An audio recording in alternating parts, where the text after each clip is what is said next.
I would say that in this year, 2022, that's a bigger role in spreading maybe negative stereotypes of social networks, actually, of media in big perspective, not traditional media like radio, TV, or newspapers. So it's really the time to speak about media literacy for different audience, and also also to speak about ethical codes and different regulations of social networks like Facebook, maybe in Ukraine Twitter less, but Facebook more. Also we have YouTube, Twitter, YouTube, Telegram, which is rather popular but not cancelled. And in our content it need to be regulated somehow. Also I would not go long time for the history, but it's really great to have Bernard Rourke here, because in 2018 I was media consultant of Roma NGOs initiative as a response to attacks on Roma communities.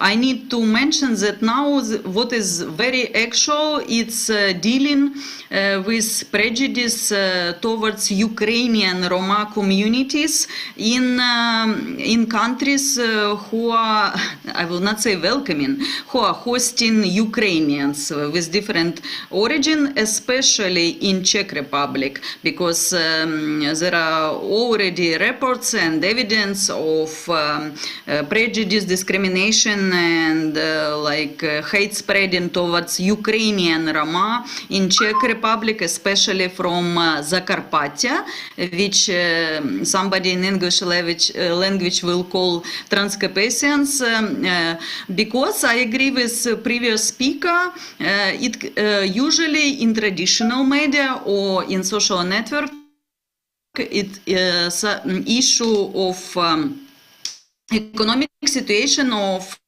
Roma communities are reported like, oh, see, they are receiving a lot of social benefits from countries, and already some local media in Ukraine and in Czech Republic were spreading such negative stereotypes about Ukrainian Roma families from Zakarpattia, because it was, oh, see, they maybe have also Hungarian passports. Maybe they also they can receive, or they already maybe receive some support or I don't know, social benefits from Hungary. But that's why I'm sure that everybody who is in this round table need to work more focused in this year when Russian full-scale invasion happened with society of Hungary, Spain, Czech Republic, and Poland about Ukrainian communities. Thank you, Olga. We'll get back to this subject throughout the discussion. Bernard is here with us, as you saw, from the RRC, and I would like to invite him to address the question of what are the experience of the Roma and pro-Roma civil society organizations of monitoring and reporting on hate speech and anti-Gypsyism in the media. He will share some of the experiences of the Roma Civil Monitor, as well as some reflections from the RRC work on monitoring and countering anti-Roma hate speech in the media. Bernard, you have the floor. Thank you. You can hear me? Yes. Okay, I'll proceed. Now, the Roma Civil Monitor was implemented with the active participation of around 90 NGOs from 27 member states, and its purpose was, and continues to be, to review progress of what was then the EU Framework National Roma Integration Strategies. Now, as regards anti-Roma racism in the media, a high number of the Monitor reports attested to the prevalence and rising incidence of hate speech against Roma in the media and on social media. The Spanish report noted with some pertinence that a cursory look at existing platforms shows us that they reproduce the same phenomena, power relations, inequalities and injustices that exist in offline society. And it concluded that some of the racism has become casual and entered into everyday language. They warned of a political context where there's been a rise in political forces and ideologies that use hatred of the other, of difference, and propose easy solutions to complex problems. The Spanish found that these groups make planned, professional, and methodical use of social networks to maximize the speed of their detestable messages and speeches, as these new media are characterized by their communicative potential and the relatively easy and quick way in which some types of messages become viral. Now, one disturbing example of the normalization of hatred and the lack of awareness and lack of responsible behavior was uncovered in the Lithuanian report that mentioned the case of a computer game company outsourcing a marketing campaign to a freelancer who, in a Facebook promotional post, used pictures of a Romani settlement with clearly identifiable adults and children as illustrations of live targets for a shooting activity related to the game. Various reports from Central Europe chose to highlight how the media creates, again, a polarizing us and them division between Roma and the wider population, that pathologizes and problematizes the Roma and bolsters stereotypes centered on the racist trope of so-called gypsy criminality and welfare dependency.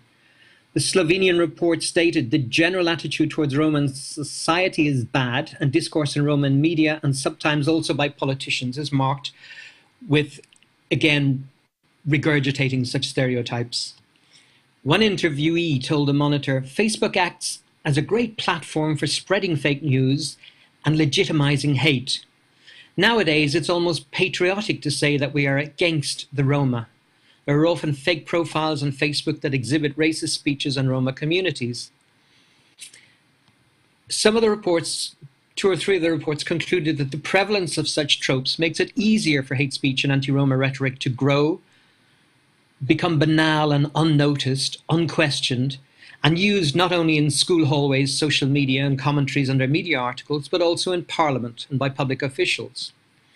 Several reports indicated that governments have signed up to the EU Code of Conduct on Countering Illegal Hate Speech, and that nevertheless complaints from NGOs about hate speech online receive little or no responses from social media companies such as Facebook, Twitter, YouTube and others, despite their 24-hour deadlines for responses.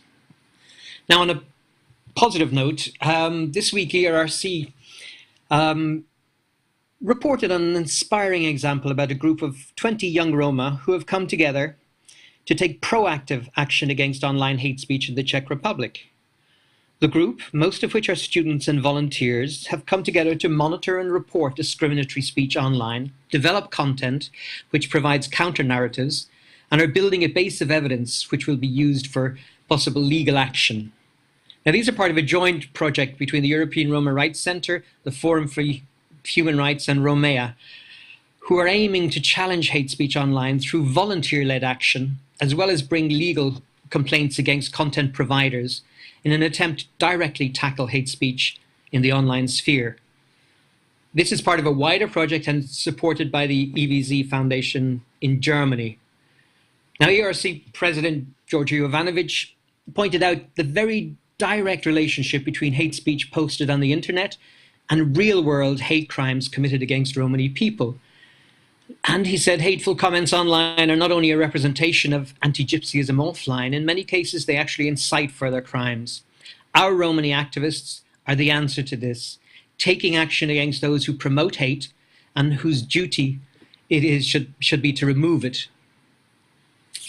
One of the participants, one of the volunteers, and a student of artificial intelligence at the Czech Technical University, said, "Every day on Facebook I see hate speech against Romani people. Those people think that if they hide behind their computers, they don't have to face the consequences. I believe that in the future there will be more effective ways to take action and punish these people. And that's the reason why I'm involved in this project as a volunteer in Romania." Now, this project builds on ERC's volunteer-led network to challenge digital anti-Gypsyism in Albania, Serbia, and Turkey, and Ukraine before the Russian invasion. Now, the attempt is to build a digital community of anti-hate speech activists working together to counter dangerous rhetoric threatening their communities.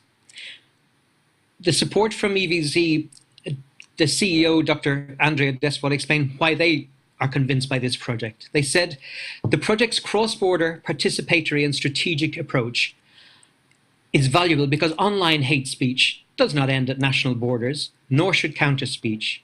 The volunteers write and campaign against discriminatory posts, and they create a broader awareness of exclusion of Roma and options for action against anti-Gypsyism online and offline. Thank you. Thank you, Bernard, for sharing these concrete initiatives from various countries with us. We've heard today also from Commissioner Dalli of training for journalists. I would like to hear our panelists. What do they think about training of journalists? Are they effective? What can such initiatives best achieve? Is it eradication of hate speech and anti-Gypsyism by the media, or increasing the rate of positive narratives of Roma? Who should run these trainings so that they achieve maximum impact? Would peer-to-peer be more efficient than otherwise? Also, just a note, we'll open the floor for discussions after the exchange with the panelists. I'd like to hear first from Dehran, who meanwhile joined us. So if you can ask for the floor. Hello.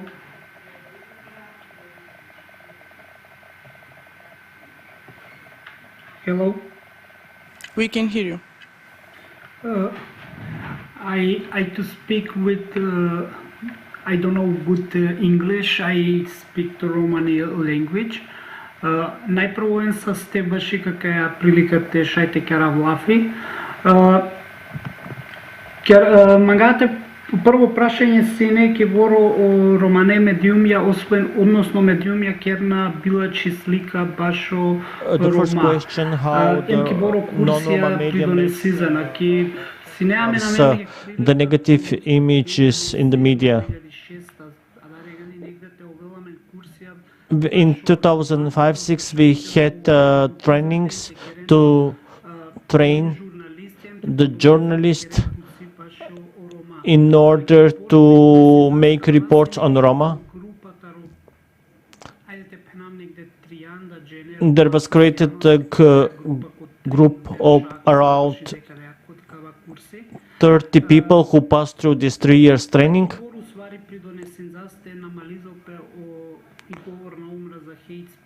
So we also made an analysis of the hate speech.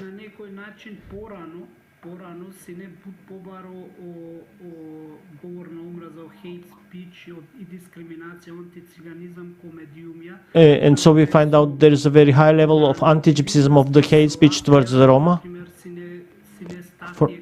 For example, where there was an article where the Roma themselves were calling themselves gypsies. Today, this image is kind of changed.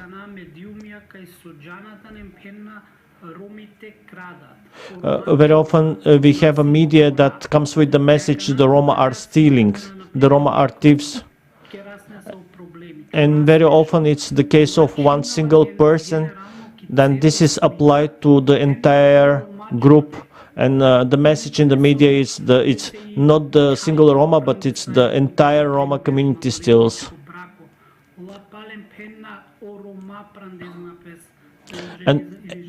And again, another thing is messages about the early marriages. They don't say, they don't underline the individual case of early marriage, but they say the Roma that marry early.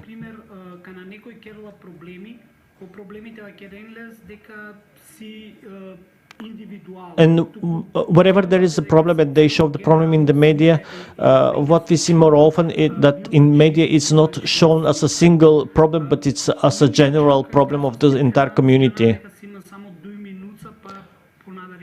Okay, I know that I have only 2 minutes, and then afterward I will continue with my discourse. Thank you, Dehran. Palkerat ke Dehran. Vasilis, if you can share with us your views on training for journalists, how effective are they? Did you come across this type of initiative in Greece, and what is your view on that? Good morning. Thanks a lot for the invitation. So, since we are witnessing the phenomenon of media representatives not willing to promote positive narratives of Roma, of course, training courses for journalists could be a highly positive measure. I believe that in order that these training courses can achieve maximum impact, there should be wide participation from institutions of European Union, which will set the guidelines for the training of journalists. This way, a significant percentage of member states could become interested in participating at these training courses. Undoubtedly, in these training courses participate sociologists, members of the Roma community, and members of non-governmental actors and relevant organizations who have experience on the fields, like camps where Roma live. This way, journalists who will participate in these training courses will gain a more efficient experience, as they will be guided and instructed by people who have a personal experience of Roma's lives. Of course, in these training courses could also participate other journalists who have previously dealt with reporting stories that concern Roma. In this context, it could be really positive if European journalistic associations, as well as the journalistic associations from each member state, could be involved, so that there would be a better direction in terms of the choice of people, as well as the choice of the content that will be better adapted to journalists. Regarding now what such initiatives could best achieve, I believe that there is no correct answer, as these training courses should be multifactorial. In that way, those who will be chosen to participate in these courses should not be one-dimensional. It is clear that the biggest problem that we are currently dealing with is that there is a lot of anti-Gypsyism and hate speech against Roma from the media, and this is something that has to be marginalized. In order to achieve this goal, these training courses could be very effective if more and more journalists and most importantly more and more media understand how difficult the lives for Roma are. If those who will train journalists in these courses present a vivid image of this reality, there is a strong possibility that this will become a reality someday. But in order to get to this point, there has to be an increase in the rate of positive narratives of Roma. By presenting Roma-related stories with positive content, journalists who will wish to join the side that wants to end the narrative of anti-Gypsyism by the media could offer significant assistance. There is no better way to eradicate hate speech against Roma than to present that Roma are people. They are people exactly like us. They are not born to be thieves, to be dirty, uneducated, living alongside with trash. They are forced to live like this. Our only difference is that Roma have lost their hopes for a better life long ago, and we need to help them live the life they deserve. Thank you so much for your response, and also for raising the importance of getting on board the European Association of Journalists and also National Association of Journalists. Delia, what do you think about training for journalists? Who should run this so they are they achieve maximum impact, and who should lead this?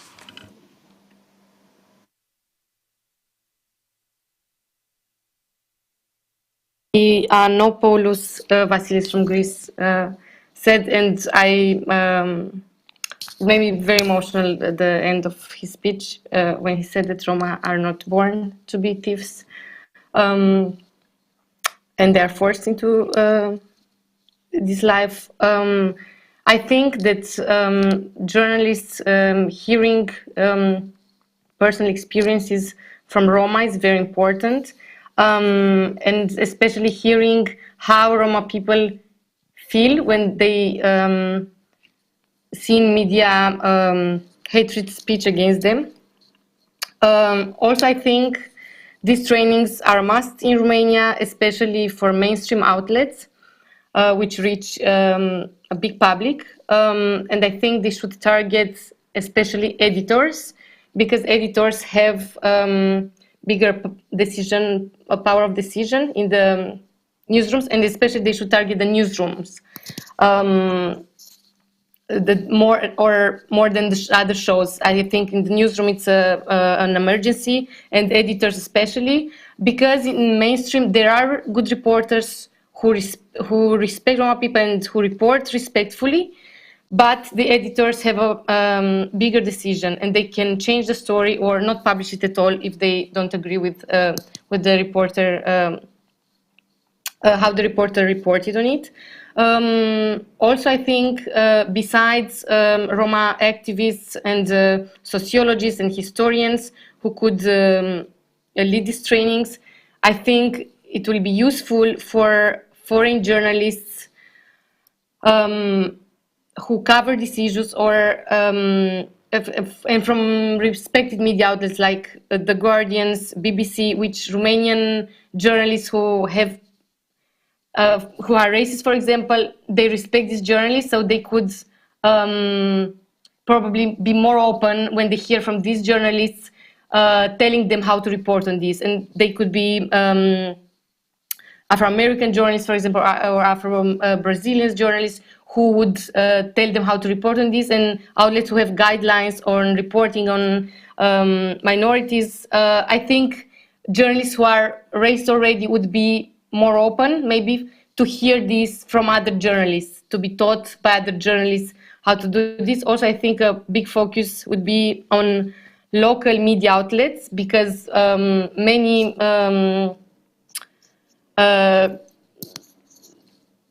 racist news are from local media outlets who make it to mainstream then, and I think local media outlets should be a target as well. Also, very, very important, I think, are the journalism colleges. In the faculties of journalism in Romania, as far as I know, there are no such classes where future journalists learn how to report on Roma communities. And it should be at least optional class, if not in the mandatory classes. The students at journalism should learn how to cover. So I think a big focus should be on colleges of journalism as well. Yeah, I think that's it.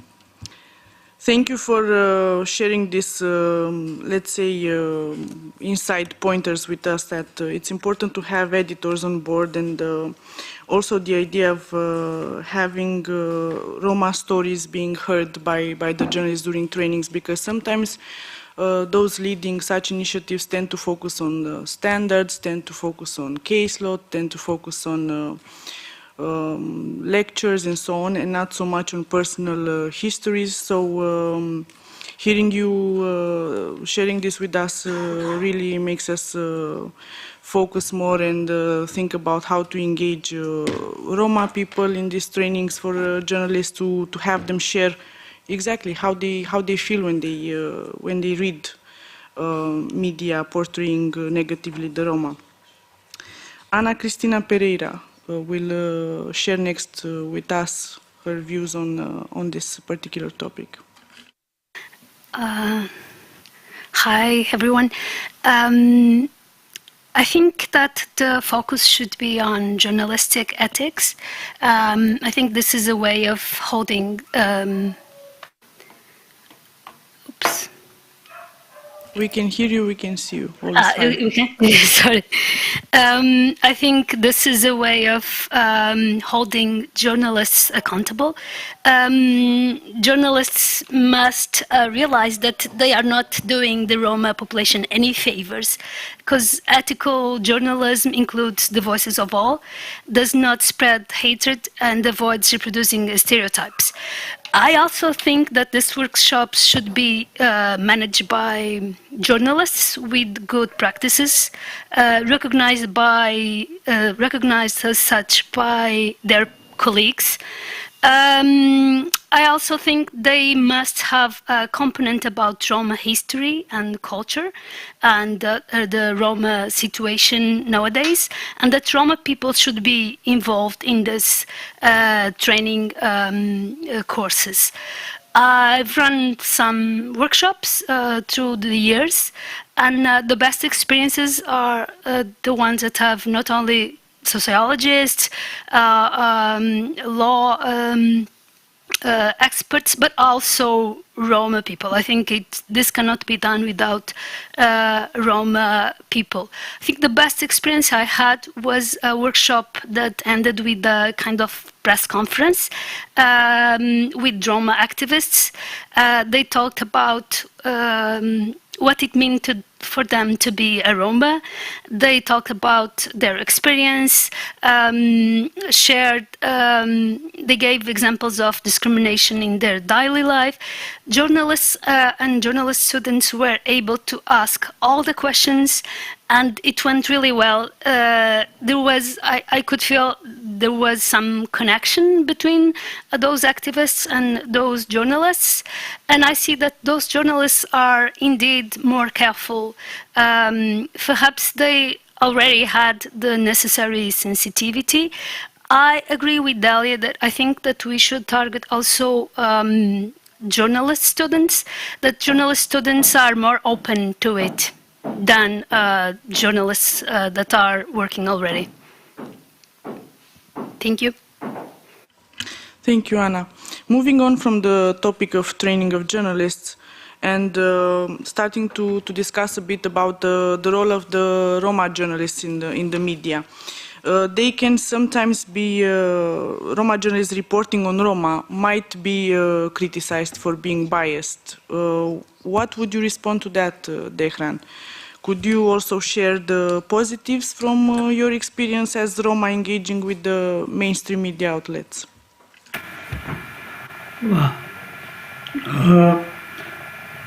Morate penalbe jek buci дека мен дека Македонија се прилично доста I want to say that in Macedonia we have a lot of portals. We have a program in Romani language at the national television. Within the media we are only 2 persons who are working for the Romani channel.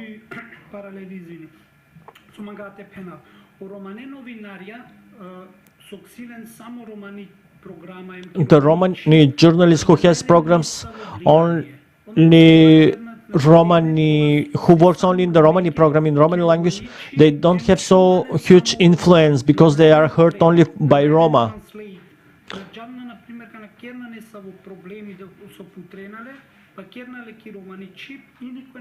And because when they show a certain problematic, they share it in Romani, but then the non-Roma people wouldn't understand such a message.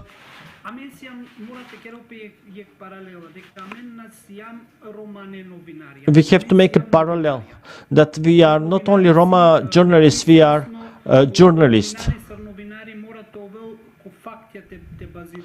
Because what journalists have to be based on the facts.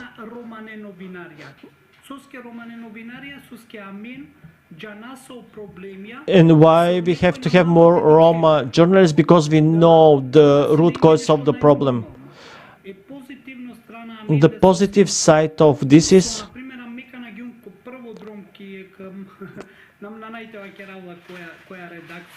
the first time when I went to a certain media, I won't tell its name.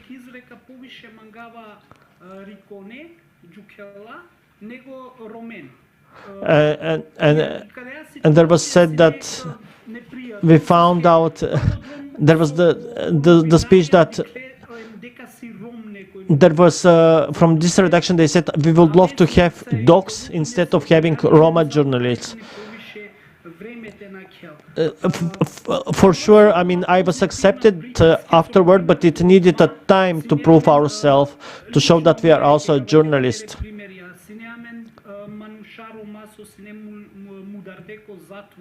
We have a lot of activists and who were sent to the prisons.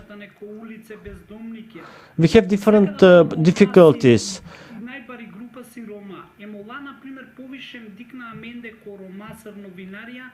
Pupă și șaite interesați gilende, mola putrena pe mcherna normal mola fi za razlika na primjer. Yeah, when we have so difficulties, when we have to report Roma cases, and when we make interviews, it's easier for the Roma public to share their stories with us, with Roma. There are no barriers.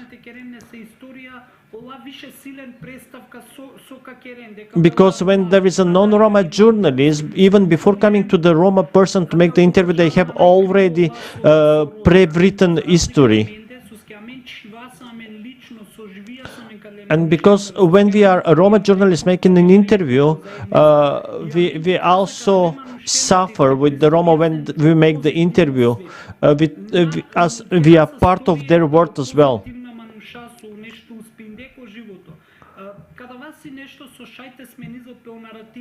What we have to change in the narrative, that we have to show more positive examples also.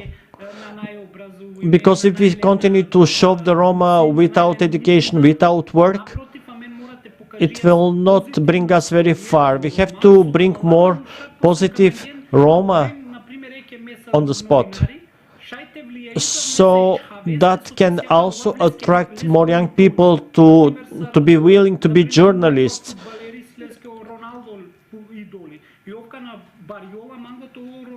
For example, like the small football players, if they see the role model Ronaldo, they want to play as Ronaldo. That's why it's the same in the news. When we have a journalist, presenting positive images, positive stories, so that can be also a role model for the younger generation.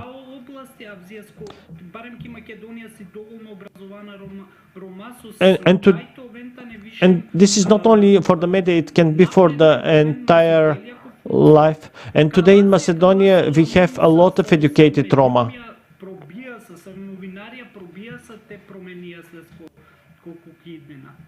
And our participation in the media is actually breaking walls within the general medias. Thank you, Dehran, for also responding to the question of how can we make sure that more Roma voices are present in the media. And I would like to hear the reply to this question also from Bernard.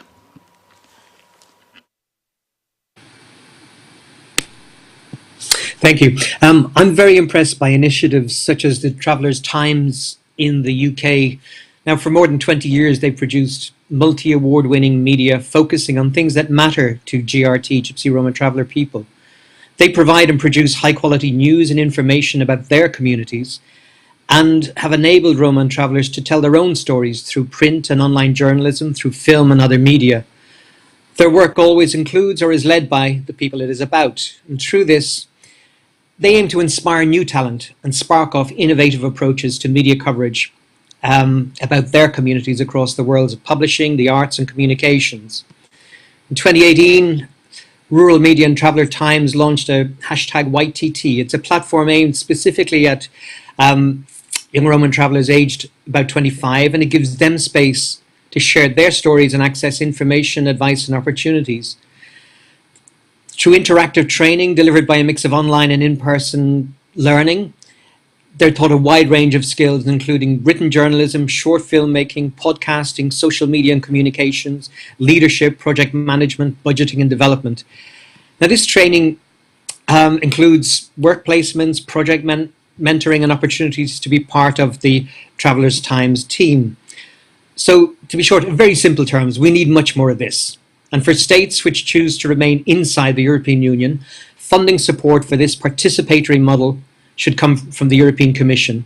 We need more Roma actively generating, producing and broadcasting their own content, news, information and narratives, and working with progressive allies across the media landscape, rather than waiting passively for those bigoted, gadget media outlets to have some kind of epiphany or miraculous change of heart and begin to generate positive content.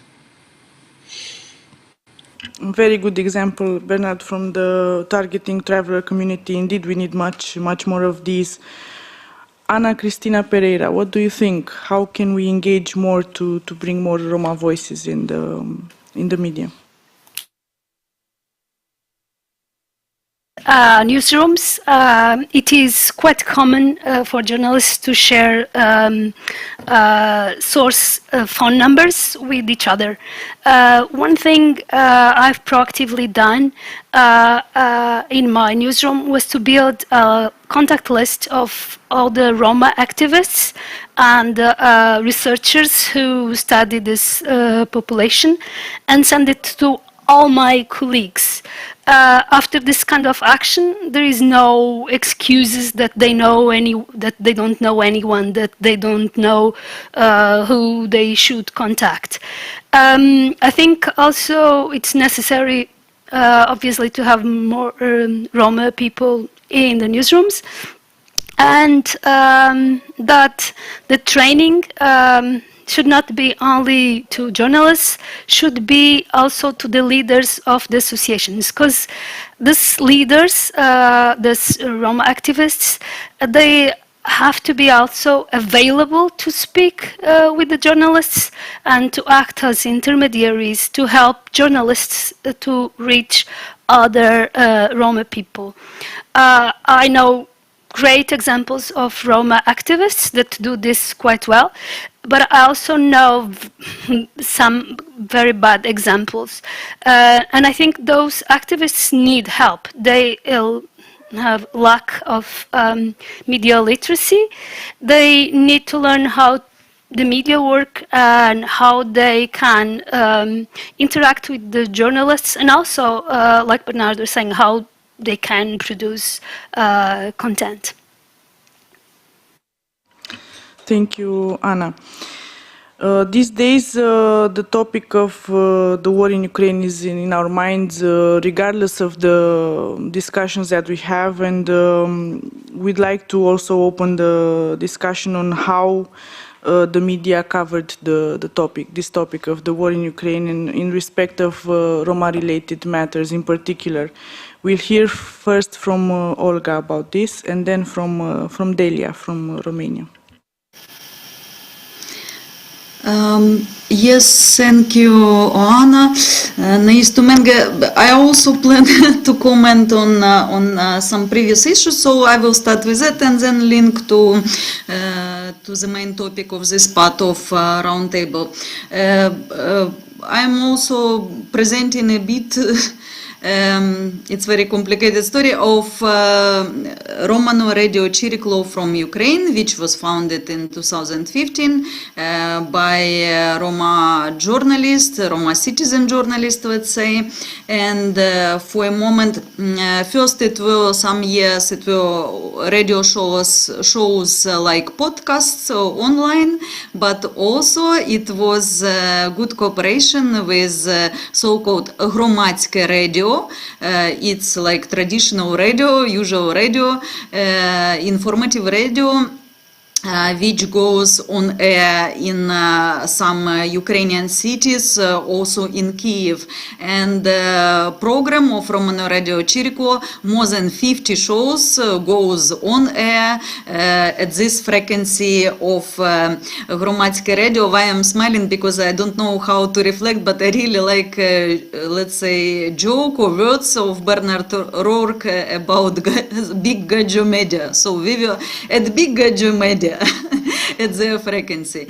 And at the moment, as far as Russian Federation invaded Ukraine in full scale, as you know, so our Roma journalists, Roma citizen journalists, they become more volunteers who help with humanitarian aid, but at the same time I'm really thankful to the colleagues from Odessa who are still reporting online, even providing humanitarian help. They still reporting stories or just photos like from those meetings in communities online.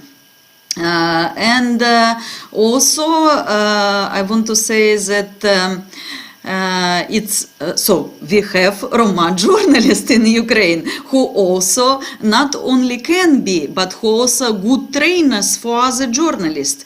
Usually, as far as I have like big journalist background for the 20 years. I used to work to Deutsche Welle, to Radio Free Europe, Radio Liberty. So usually I'm invited as media trainer to different media institutions. And I am inviting my colleague from Zakarpattia, from Uzhgorod, Roma journalist Viktor Chovka. He is a really prominent journalist who is reporting in Ukrainian, in Hungarian, in Romani language. And he is well, and at the same time, still we work with some of our alumni from our trainings on sensitive reporting on national minorities or national communities, and we work with them at the moment. Speaking about image or portrait of Roma communities during Russian invasion to Ukraine, I would give some examples. These examples will show you the bigger picture. For example, at public TV broadcasting company, Ukrainian public TV broadcasting company, which is called in Ukrainian language and generally is called Suspilne, there are journalists with different ethnic background in different cities, and there were two really good reports. Speaking frankly, as far as I'm professional journalist, I never speak about, positive or negative narratives. So usually there is journalism objectivity, which is studied in universities or trainings or at the field, and journalists just need to report ethically, sensitively, and without prejudice. So it's just journalism work. It's not about positive or negative. And at TV broadcasting companies, there were reports, multimedia reports, which were as video, which were as text online, and at the same time as multimedia, a small, rather popular format of reports which goes online. One first, which I want to tell you, was about Romani family from 18 members from Kharkiv. They fled, or that's also not very sensitive word, they moved because of war, because of Russian soldiers, of course, and Russian rockets to Kharkiv. They moved to Uzhgorod, and they receive opportunity to live, to stay in Uzhgorod in house of local Roma family, the Zakarpattia Roma family, who moved to another country. And that report, that TV or multimedia report is very touching because it's family from 18 members, and while they were already in Uzhgorod, they received the news that their house was destroyed by Russian rockets. And so that report goes well because now situation even in media, in perception of media reports, in attitude between communities, toward two different communities in Ukraine really changed. Now people feel more supportive to each other. And that report goes really well because everybody can understand the feeling of family whose house is destroyed by Russian military. So that this is one example. Another example of interview, at the same time multimedia, online and text, interview with a young Roma man who is Ukrainian defender, who is now at the front line. He is originally from Bucha. From Kyiv region. He joined first just voluntarily, from his goodwill, so-called territorial defense. Then this territorial defense become part of Ukrainian military forces, and he is sharing his feeling how first days maybe he was scared of Russian rockets, and how then he feel defending his home, his communities, and country. And of course that report goes very well, and a lot of comments with thank you for defending us goes to Ukrainian young men from Bucha, from Kiev, Ukrainian Roma young men, Ukrainian Roma defender. That were two examples. Another examples I would like to give with title.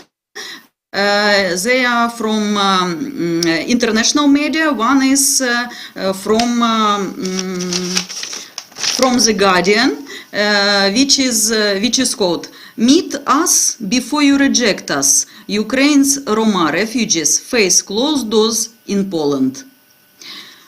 I need to thank to colleagues from international media, from British media, especially from British media, who are reporting sensitively and telling the truth about prejudice in European countries who are receiving Ukrainians with Roma ethnic background. And also another report will be from Romania. It's really nice again to have Bernard O'Rourke here. The name of report, which goes just some 9 days ago. Czech activist aiding Romani refugee Ukrainians on their way to Germany says Czech passengers targeted them with racist, vulgar abuse. This is like evidence which goes like text and with some background, and that need to be reported more and more. Why? That big, I don't know, GAJO or intercultural aid organizations or international organizations will not only say some concern, will not only do some Zooms or something, but will really work now, not tomorrow, now, on the image of Ukrainian Roma communities. Among those, I know that previous speaker didn't mean to say there are lawyers, there are, I don't know, journalists, and also there are Roma people. No, of course, among Roma people, there are lawyers, there are journalists, and there are civic activists, there are historians, sociologists, scientists. So about image of Ukrainian Roma communities during war, the attitude in European countries need to be reported. Also, it's good to work with media literacy and dealing with xenophobia towards Roma in European countries, but not only towards Roma, but about Ukrainian Roma.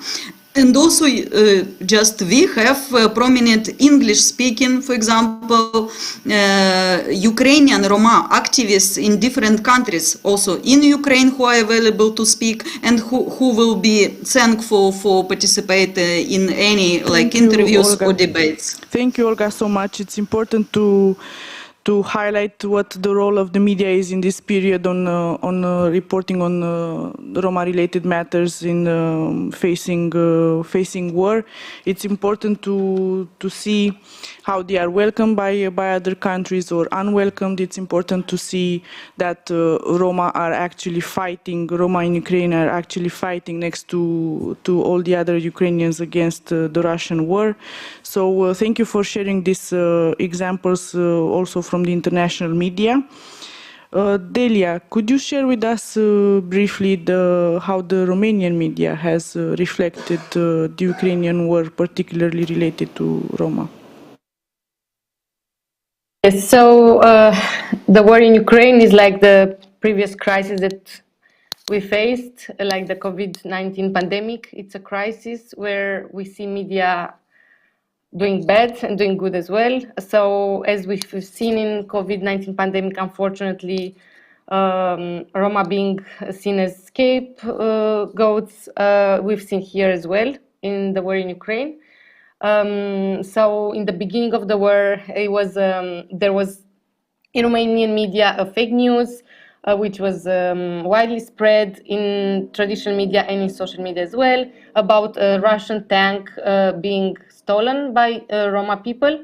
And some of the articles even had, and then it was proved that the tank was captured by Roma people, not stolen. And some articles even had it right in the body of the article. Like they said that in the body of the article was written that the Roma captured the tank, but in the title was written Roma stole the tank. So that was clearly a clickbait a strategy, and if you wouldn't open the article to read, you would see just the title, so you'd see that the Roma stole the tank, so it was clearly a strategy to enforce stereotype and give clickbaits.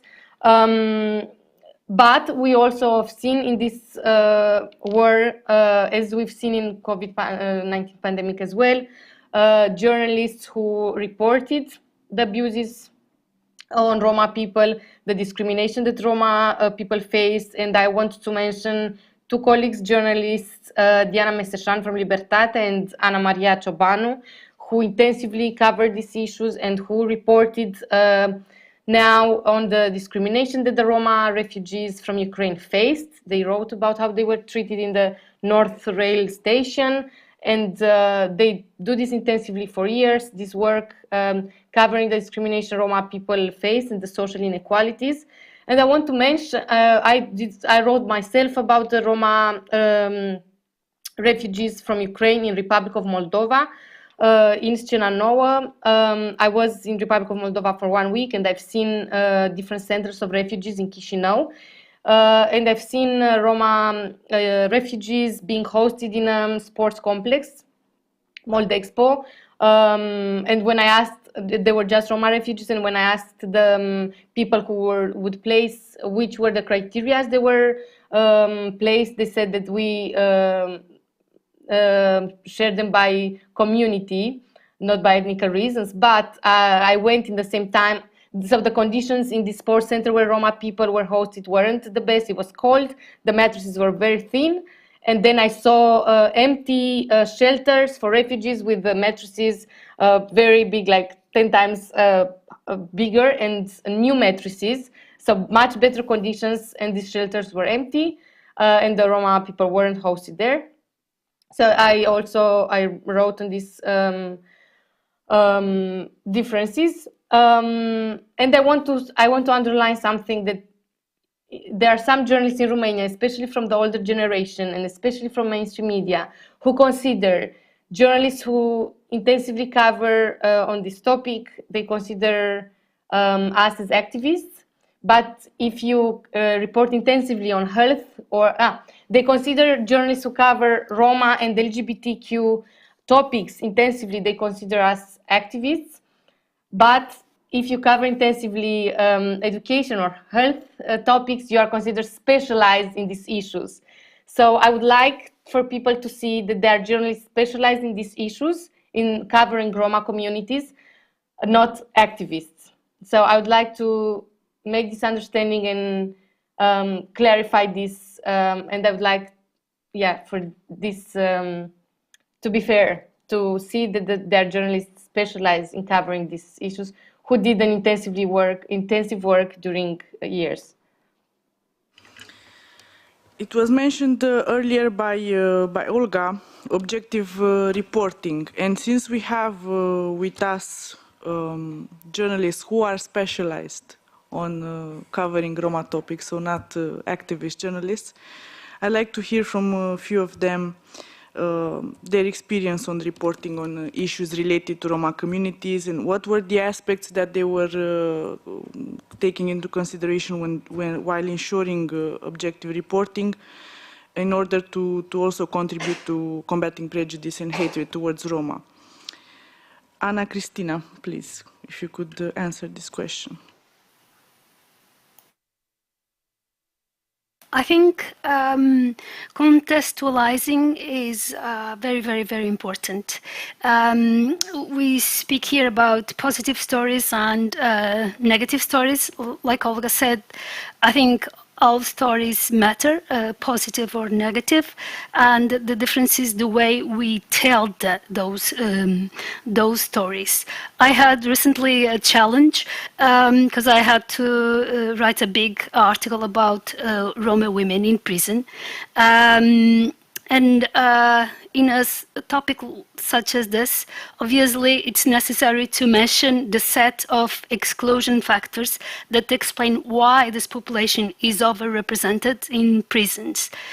In this particular case, the article also shows that inside the prisons, women, Roma women actually find opportunities that outside they cannot find. Many of these women study inside the prison, and almost all of them were working. So it's quite interesting to think what happens outside, why outside they cannot find a proper job, or why they cannot keep studying.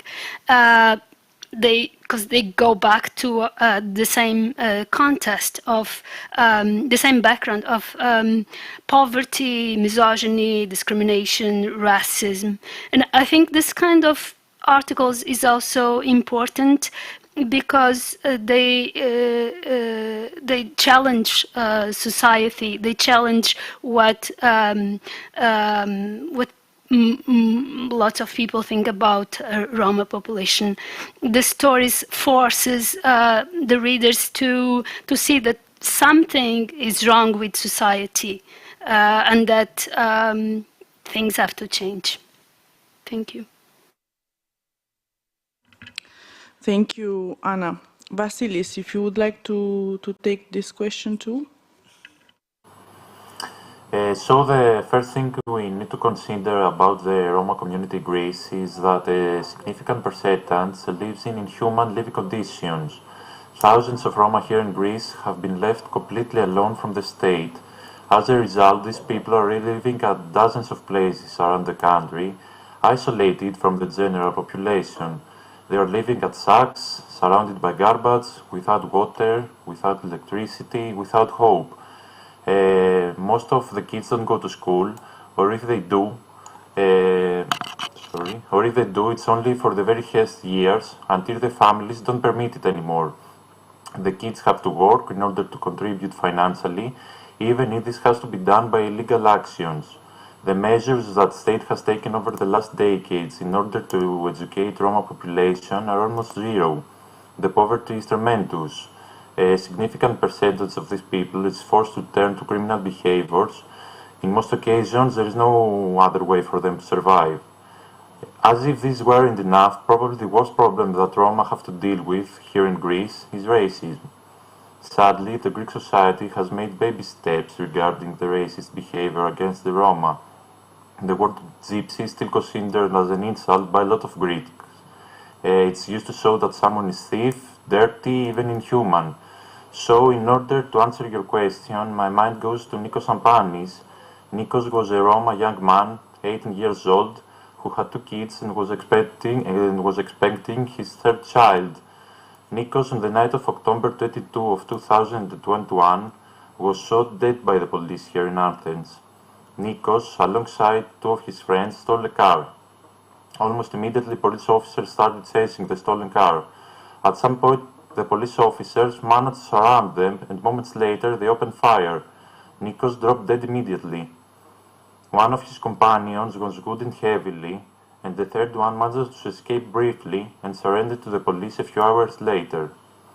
The first hours of the incident, it was leaked by the police that the police officers were forced to shoot because their lives were in danger, because the car dragged all of their 5 motorcycles, and that Nikos Ampanis was the one who was driving the car. But none of this is true, as the video footage from the incident proves.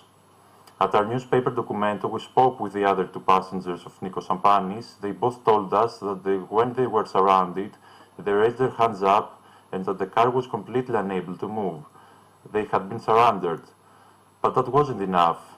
The police officers fired 36 times. Nikos Ampanis, who earlier that morning requested €2 from his mother in order to eat something, is no more with us. Many media in Greece agreed with the actions of the police. A lot of people at social media wrote that it was right from the police to, and I quote, kill the gypsy. We were sure about our investigative research, but we knew that a lot of people would become furious with the article because we were defending the so-called gypsy thief, as they did. So in my opinion, This is what a journalist has to do in order to fight hatred towards Roma. Not to be afraid to write that police at night committed a murder. To say that Nikos, who lived at a tragic camp near Athens among hundreds of others, was left abandoned with no future.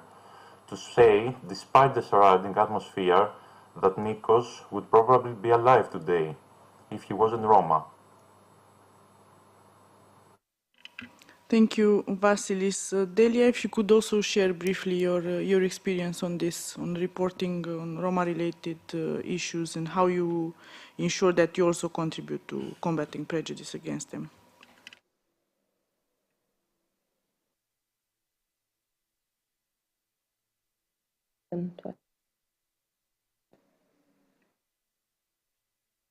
We cannot hear you for now.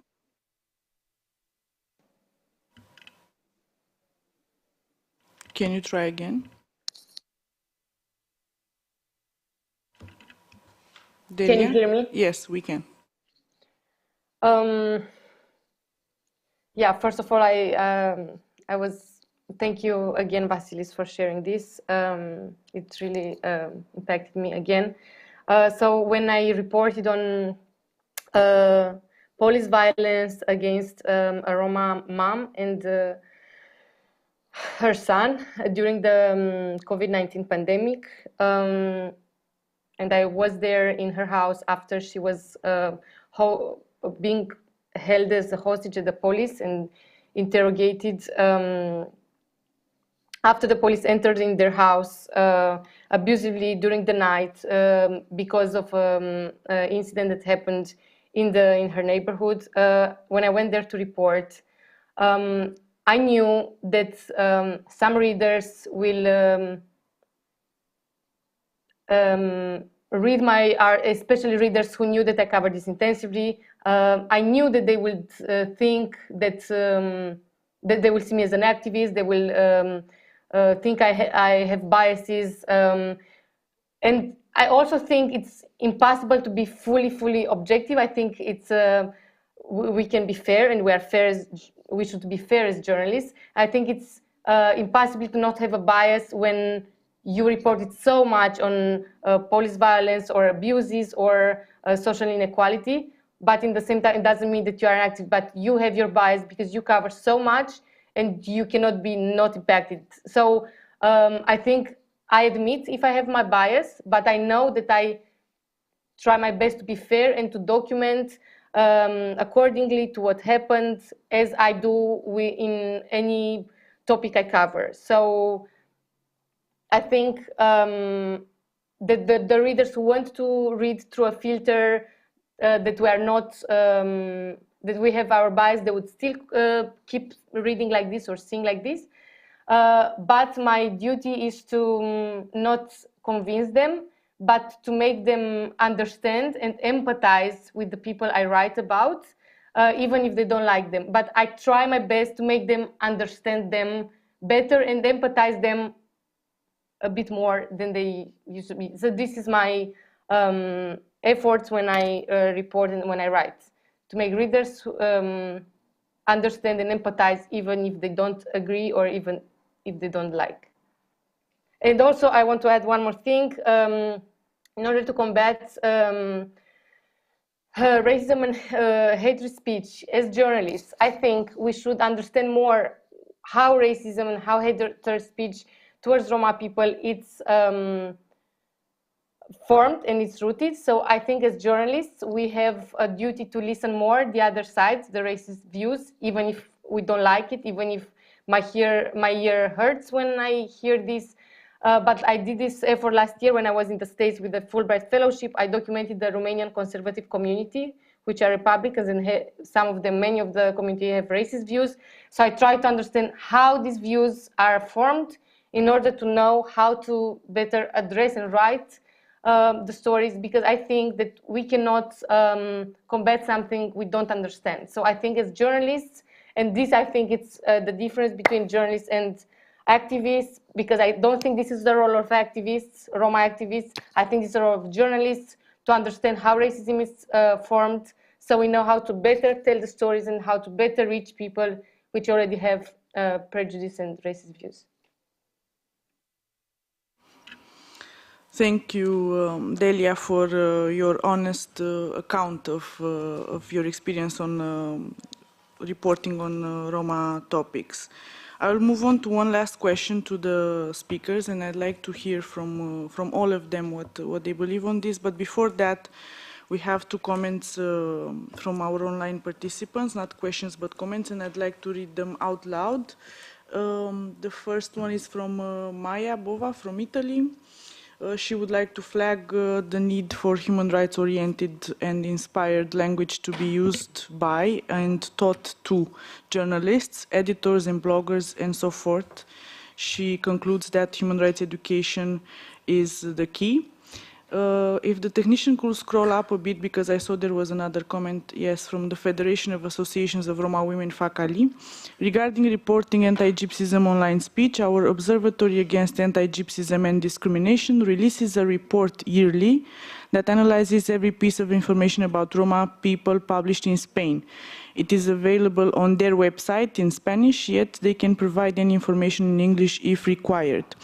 One last question for the speakers, and then we'll open up the floor for comments and questions from the audience. I would like the speakers to keep it brief, their answers, so we have some time for a bit of interaction.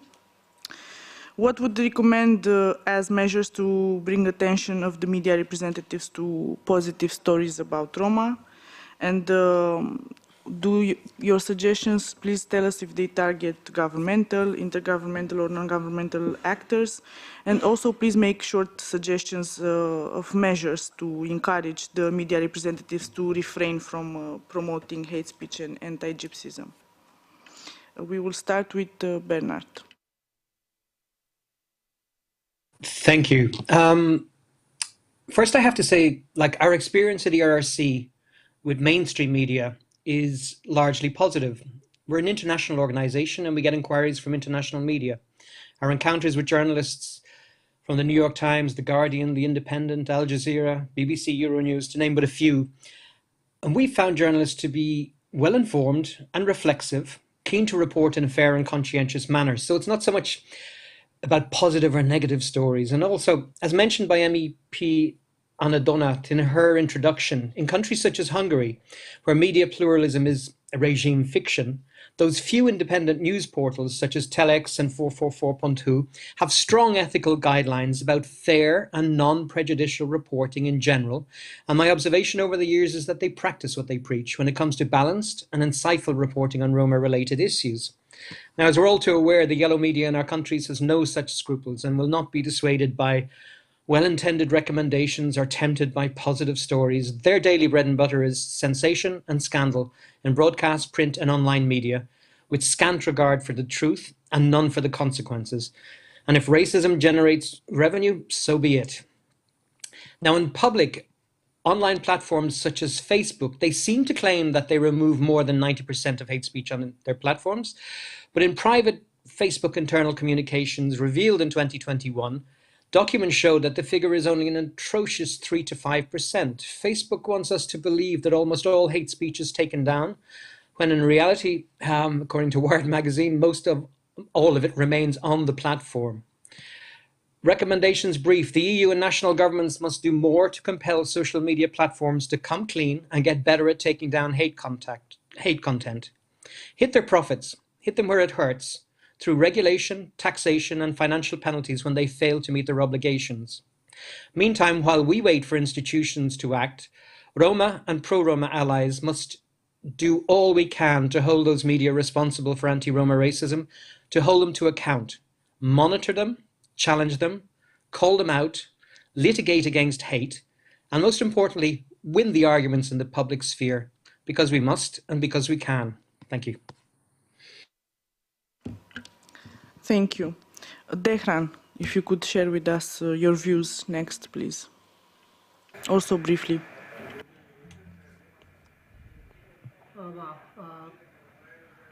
Amen ko ometiumia lezimi пред се тоа медиумско писменост. Када вас е нешто со пализала ема претежно тоа акценти чи до баше романо прашање. In our media literacy, we have to have a focus on the Roma topics.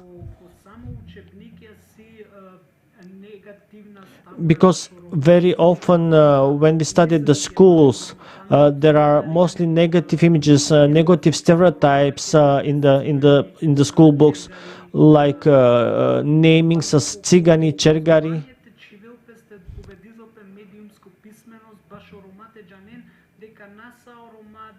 Firstly, we have to change also school books about in their talk about Roma.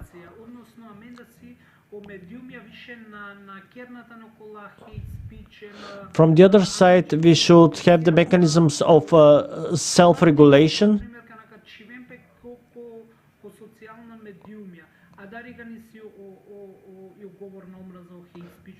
Very often, when the news come to the social media, where comes the negative, the hate speech? When we see a hate speech on the social network, we as an association that works on media topics, we reacted immediately.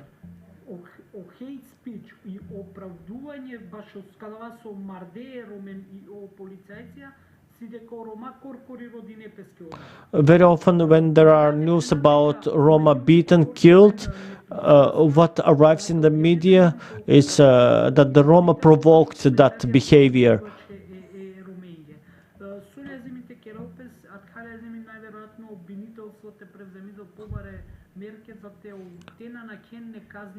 I think what has to be done is more legal reactions toward the hate speech, and also reactions to the social media hate speech.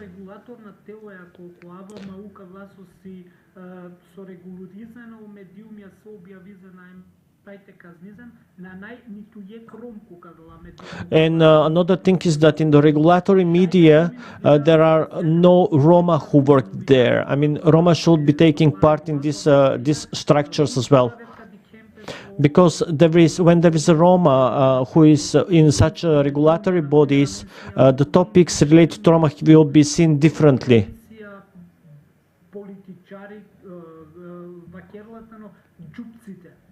Very often we see in the general media the speeches of the politicians which are negative, the calling of names.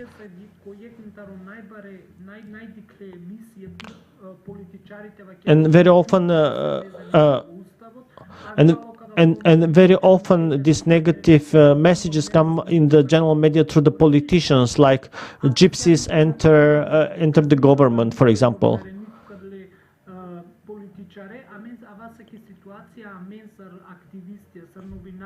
Because very often our position, we are newsmakers, but we are also from the position from the activists.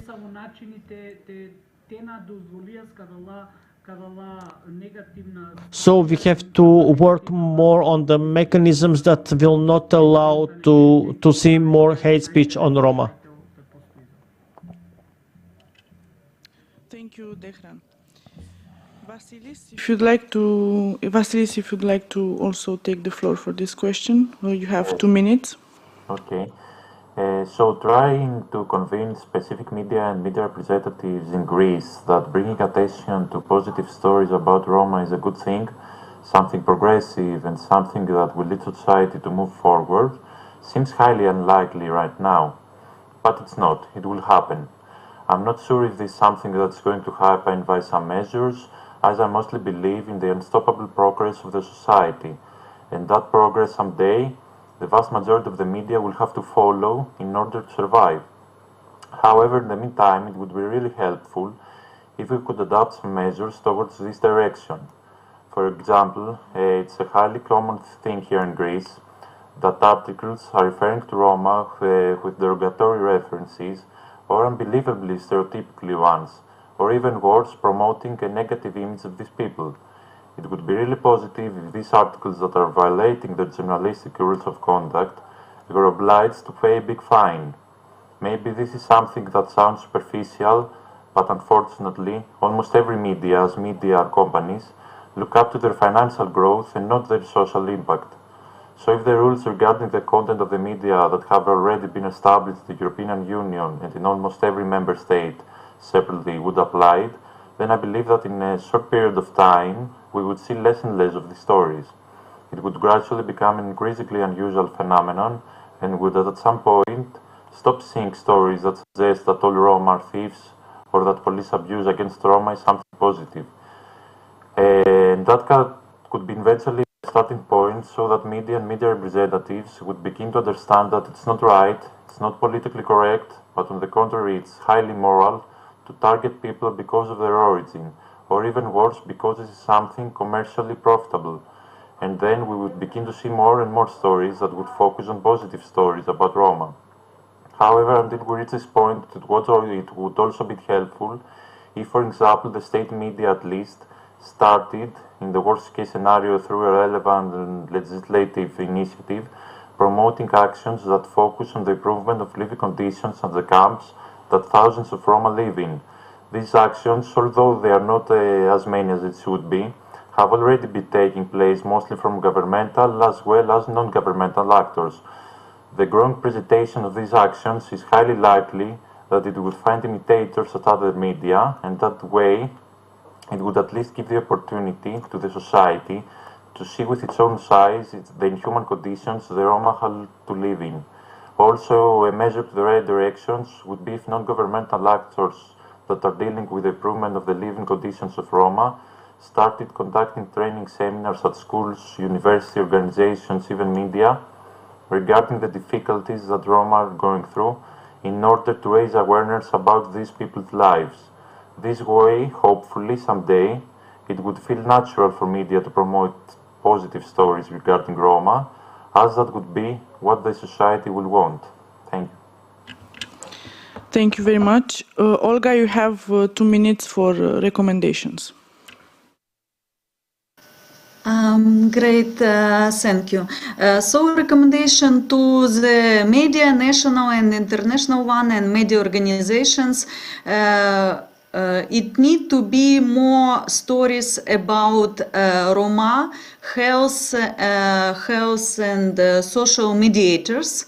There are like 74 of them in Ukraine, and some goes abroad, who are now working with Roma, and not only, and some other communities dealing with Russian invasion and with humanitarian situation. So these stories need to be reported. It's not about positive or negative, just their role is crucial at the moment. You know, in a lot of cases, the only ones who help, it's Roma mediators or Roma NGOs. So these stories need to be told more. Second, again to the media, national, international, and media organizations, please report, not please, just report about Roma volunteers. Because a lot of Roma volunteers in Cherkasy, in Zaporizhia, my colleagues, Roma journalists, become Roma volunteers in Odessa, in Kharkiv, who provide warm food, help, who are searching for a place to stay. So these stories also need to be reported. Another issue to report about, I don't know how to call it in English, it's like Roma people who are savers. I will tell only one story shortly. There is an evidence through my colleague teacher from old woman from Mariupol. Her life was saved, and life of her granddaughter from Roma children in Mariupol. When they were, some Roma families and Ukrainian families were together in basement in Mariupol, and they were like starving, they need to have food. And the Roma families leave that basement, but Roma children from that family, they were find on ruins some snacks, like candies or some snacks, and they brought to this basement to this old Ukrainian lady with her granddaughter. And that's how they survive, actually. They were eating these snacks which were brought from Roma children. These stories need to be reported. Olga, I will have to stop you here, sorry. So we hear a few suggestions from Delia, and then open the discussion for the participants to also ask some questions. Delia, you have 2 minutes. Thank you. So my recommendations will be intensive and immediate focus on training of current and future journalists. I would also suggest to offer more grants to journalists to cover Roma communities, because sometimes journalists from mainstream media don't have the time to spend more in Roma communities on the field. So I think if they would have more time and more financial resources, they would understand better and they would report better. So I think grants for journalists are important, and I think they should be offered by international networks for journalists, by foundations and NGOs, different actors, because in this way they could understand better. Sometimes it's the time, the pressure in mainstream, doesn't allow you to understand better, very good the reality. Also, I suggest giving grants to Roma people to write their stories, essays, autobiographical books, do documentaries by themselves. So grants to Roma people who would want to tell their stories in a non-fiction way, to be able to do it. Then regulations, as Vasilis and Muratov said, regulations on social media, hatred speech towards Roma people on social media, fines from the National Audiovisual Council when media outlets do have hatred speech. Yeah, I think that's it. Thank you to all our panelists. I will have to modify a bit our order of discussion, because we will go a bit over the time, obviously. So before opening the floor for discussion, I will like to have the intervention of Ms. Monica Silvana Gonzalez, member of the European Parliament, and then we'll open up the discussion. The floor is yours, Ms. Gonzalez. Thank you, Anna, and thank you all organization team. Good morning, everyone. I hope you are taking advantage of the activity on this week dedicated to our Roman community. Thank you for giving me the opportunity to share with you the conclusion of this 2022 Roman Week as a member of our RD Intergroup group. The European Commission has highlighted the situation of millions of Roma in the EU and in the neighboring countries due to deep discrimination and exclusion in society. From the European Parliament supports the Commission and demands to go further. There are those on the TV and the media who encourage prejudice on daily basis or contribute to the replication of anti-Roman behavior. Information processes in the media tend to feed and normalize the racism. In most cases, the media mention a person's ethnic origin in news when it's not necessary. In Spain, for example, the media have even developed the technology aimed exclusively at Roman people. The concept of the Roman family is a clan, or the concept of the father of the family is a patriarcha. From Europe, I believe that the media should rethink the content of the certain programs that promote prejudice. Often given the stereotyped public image of the Roma, a thief or a drugs trafficker, the media in general needs to radical change to approach when talking about the Roma people, as they contribute to being the main driver of racism and anti-Gypsyism. Large media companies often produce the largest number of programs with stigmatizing content about the Roman community. Sometimes this disgust of documentaries which purpose is to focus on the community. But those broadcasts made their programming a success by taking advantage of the scarce information on Roman as well as society's own stereotypes. We have seen a resurgence of media hate speech in the context of the COVID social health crisis. The pandemic has been a breeding ground for fake news, which has reached the point of positioning Roman people as the virus propagators. I think Europe should focus on 4 principal areas. First, education, employment, health, and housing. The law on unequal treatment and no discrimination, recently approved in the Spanish, is an example of good practice, not only in the integration of Roman, but also in the use of the communication when speaking about them. This law reflects any form of stigmatization in the processes of information, content and programming, including advertising, and ensure the presence and visibility of people belonging to group and minority affected by the discrimination. But in addition, this new legislation includes strong sanction for hate speech, including in social media too. Today, we see a rise of populism and racism within the EU. And in particular, concern are the recent election success of parties such as Rasenberg National in France, Fidesz in Hungary, Law and Justice in Poland, Liga in Italy, and Vox in Spain, which standardize anti-Roma narratives. This is one reason when we need in the Parliament to maintain a cordon sanitaire in this Parliament, but in national Parliament too.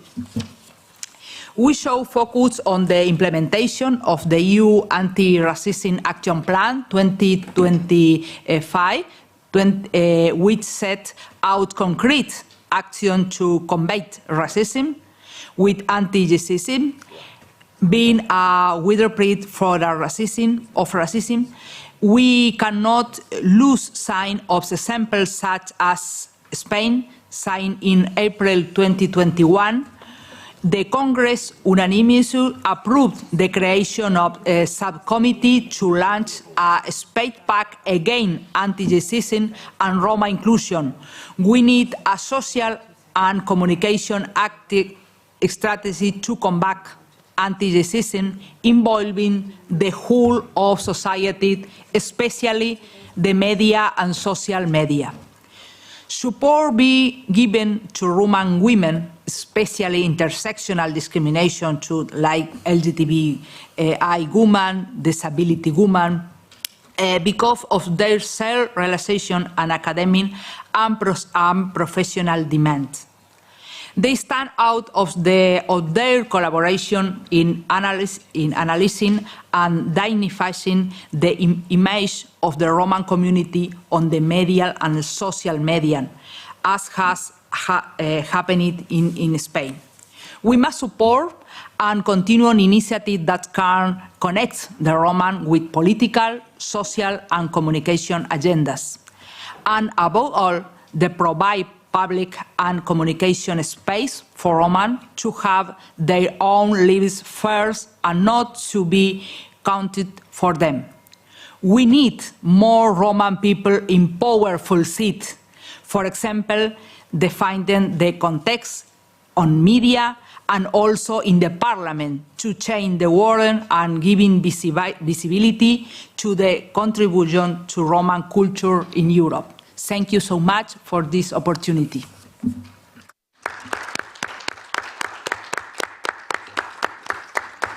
Thank you very much, Ms. Gonzalez. The MEPs that have kindly agreed to be here with us today have to leave and will go over the program as anticipated. So I'll now give the floor to Ms. Terry Reinke, member of the European Parliament. Thank you so much, and I'm so sorry for this, but you know it's plenary, so it's good and bad because all MEPs are here, but also that we have a lot of other appointments. But thank you so much for all the insight. I really learned a lot again from the different also national realities and the specific situation now with the war in Ukraine. I just wanted to say 3 very short points. The first one is, as you know, the European Commission is planning to present a Media Freedom Act this year still, which will be very important to protect the work of journalists, especially against strategic lawsuits against public participation. And this very often specifically targets people who are reporting about minorities, not only the Roma minority, but also, for example, the LGBTI minority. So I think it will be important to better protect the work of journalists and also to safeguard a diverse media landscape, because I think, as we have heard, if you have, like in Hungary, a completely limited space in the media, then it's also much more likely that stereotyping negative images of people with Romani background are going to be spread. The second point, and I think it's a little bit the other side to this, we want a strong, diverse media scene, but we also want quality standards and the defense of fundamental rights. Obviously, we believe in freedom of media, freedom of speech, but at the same time, we have to do more to fight disinformation and to fight negative stereotyping. And I think we have heard so many very good examples for this. There is still a long way to go, and I think this does not only apply to the countries that we heard about now, but I can also speak about Germany, the country where I come from. There is a very, very big issue with that, and I really like the comment that education is key here, and I think it's training for journalists, for media professionals, but I think it's also education for the whole society. This comment in the chat, human rights education, is absolutely key to change that. And the last point I wanted to make, and I was also happy that so many positive examples were mentioned, because I think we can already see that there is a shift. I think positive stories are being told. There is more space for people with Romani background in media and in public discourses. And I think that this can also bring about a much stronger voice to the demands, what needs to change in society as a whole, so that for everyone, including the Roma community, we will live in a free and diverse society inside of the European Union. And having said that, again, I'm taking a lot from all the insights. Thank you so much for coming, and I'm so happy that we have this event, but also this whole week, to really highlight the issues regarding people with Romani background inside of the European Union. Thank you so much.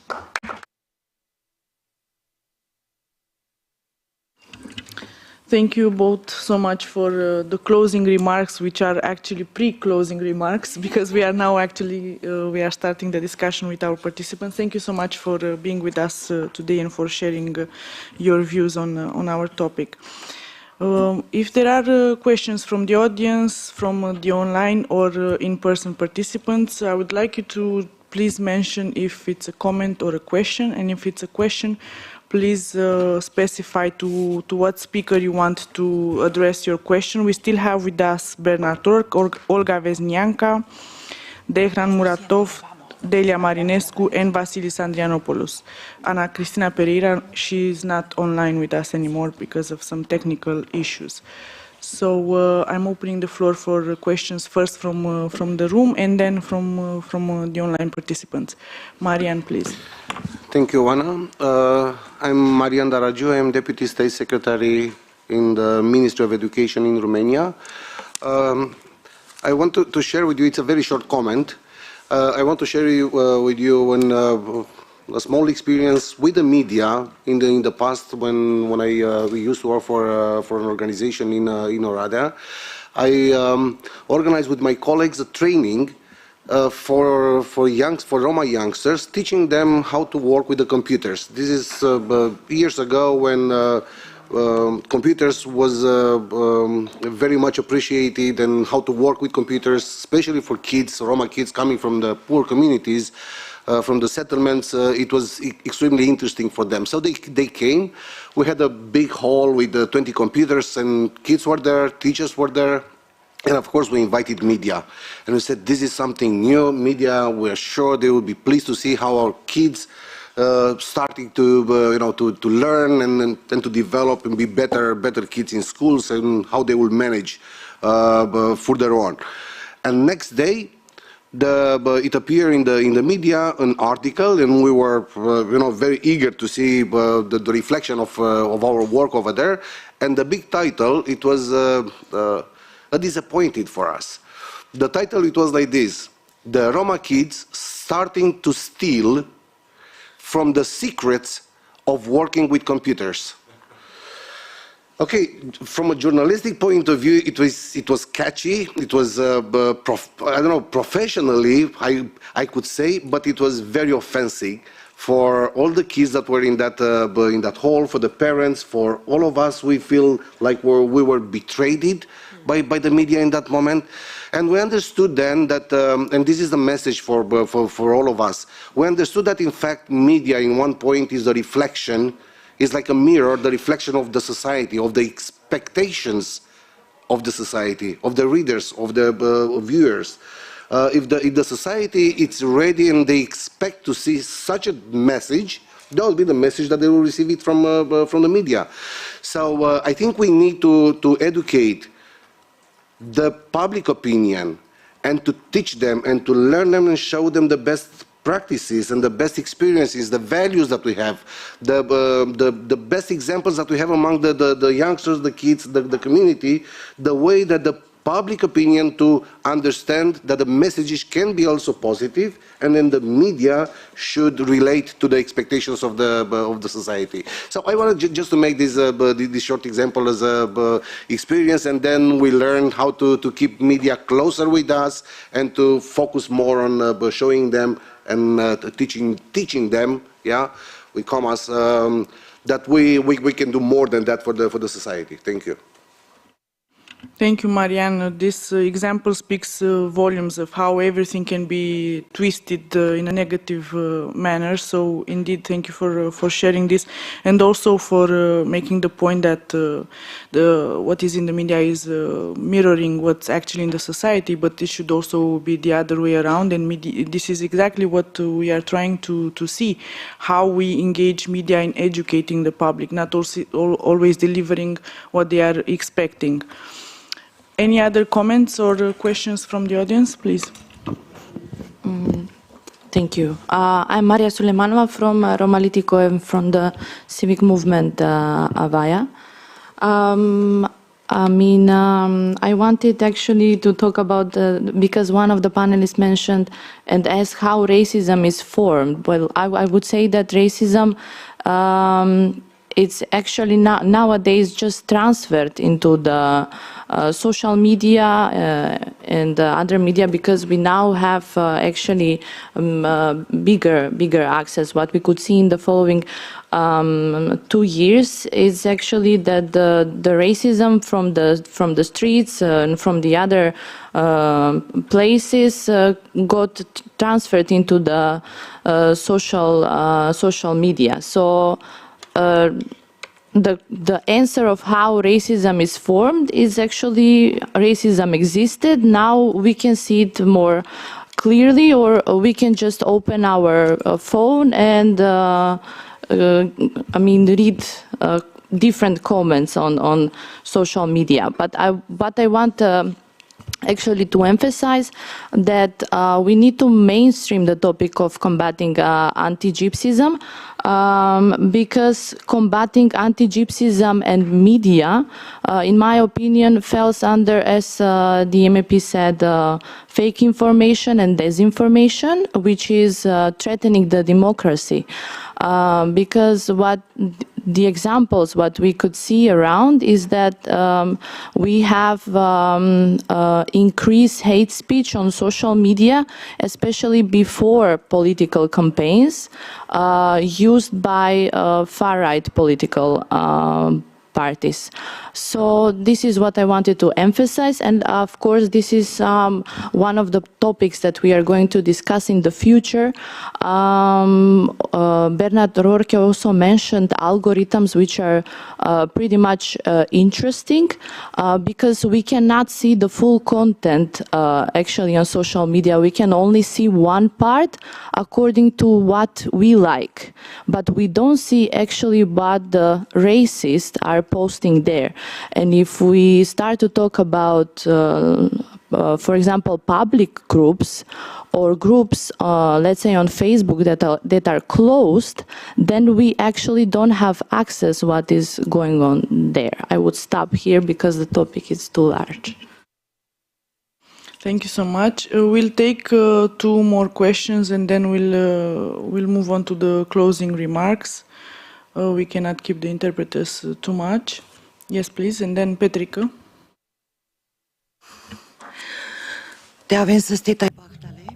Be healthy and happy for everyone. I'm Ina Magureanu. I'm coming from Partida Romilor. Today we spoke about the media. We know that there is a racism.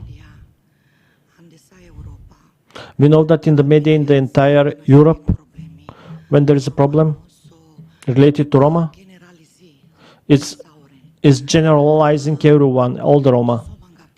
What I wanted to say is, I'm activist that is posting a lot on Facebook.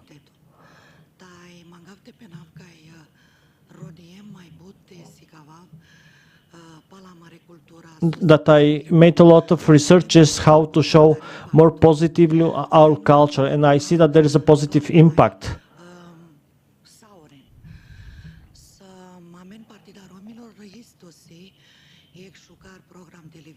With the Partida Romilor, we also have a TV program in Romania. And we are using Facebook to use the live streaming.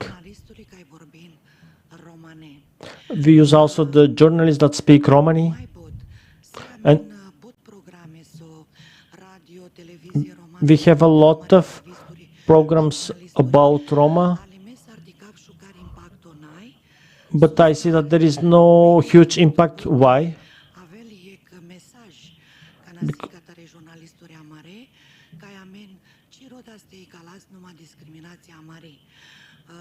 Because what we have to say that we don't have to speak only for the discrimination when it comes to Roma, but we have to show some more positive examples also.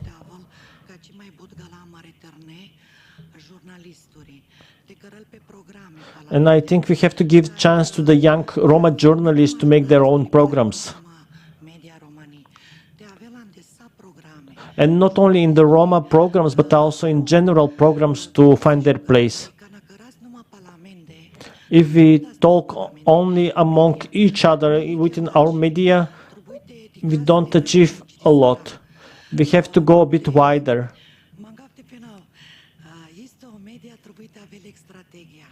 In the media should have a strategy.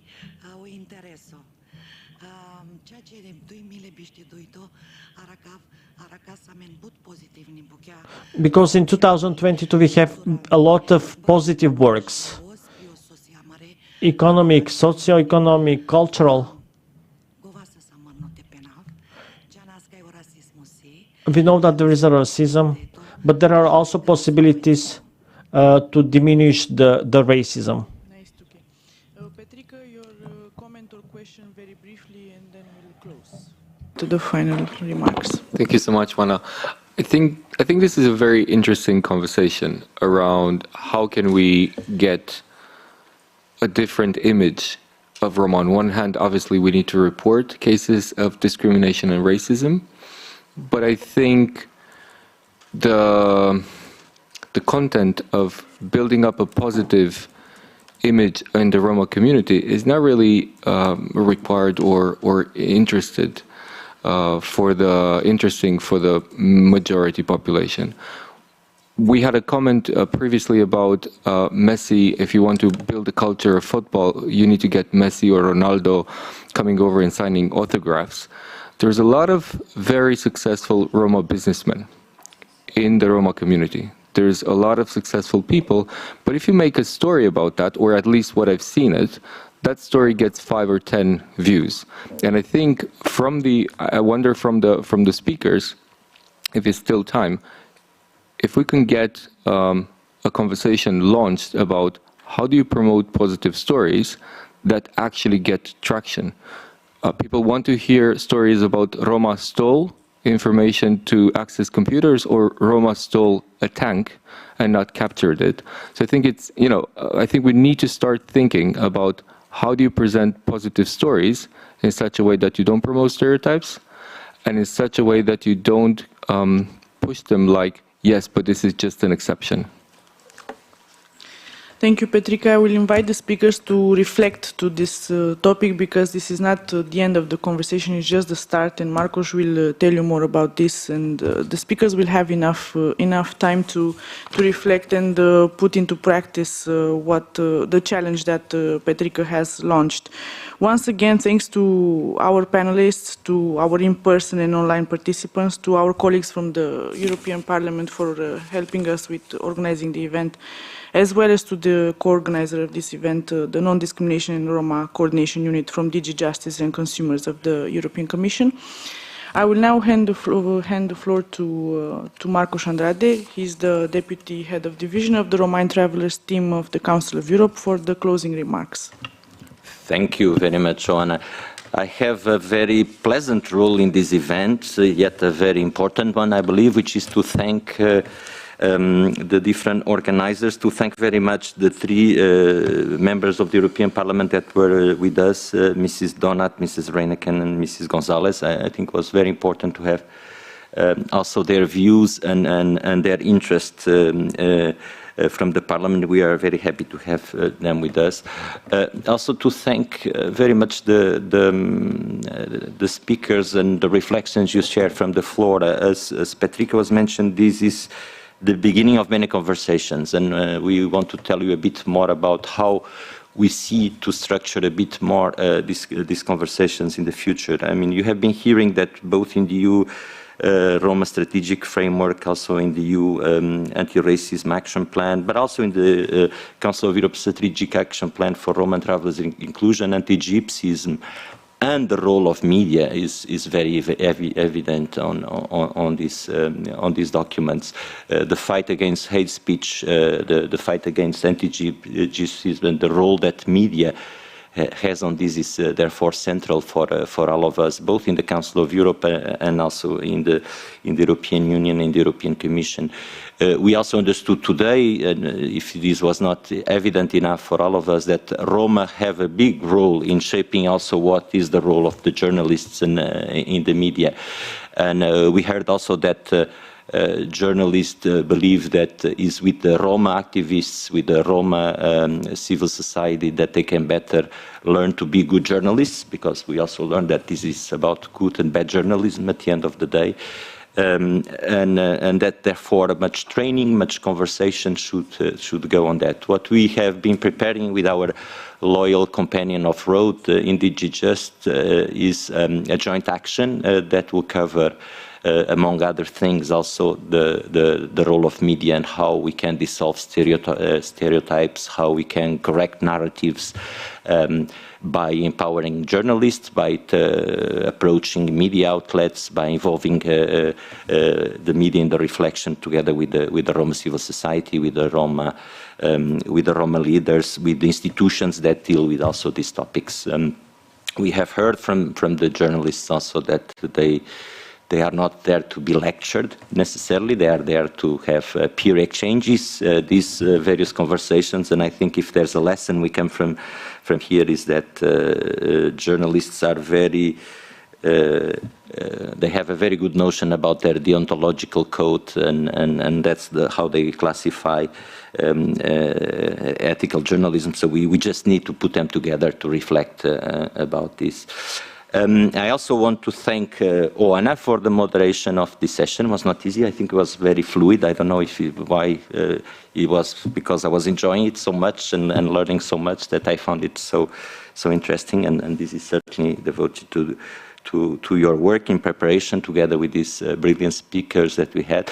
I also want to thank very much and like the good journalists or in good in good reports and pieces of journalism. There's good journalists behind. There's also good colleagues behind the cooperation between the Council of Europe and DG Just. So I really would like to thank Lavinia Banno for the great cooperation and her team for the great cooperation we have had these years, also with the previous joint program that we have been implementing, Just Rome, and for what we anticipate to be a very, very fruitful cooperation in the future.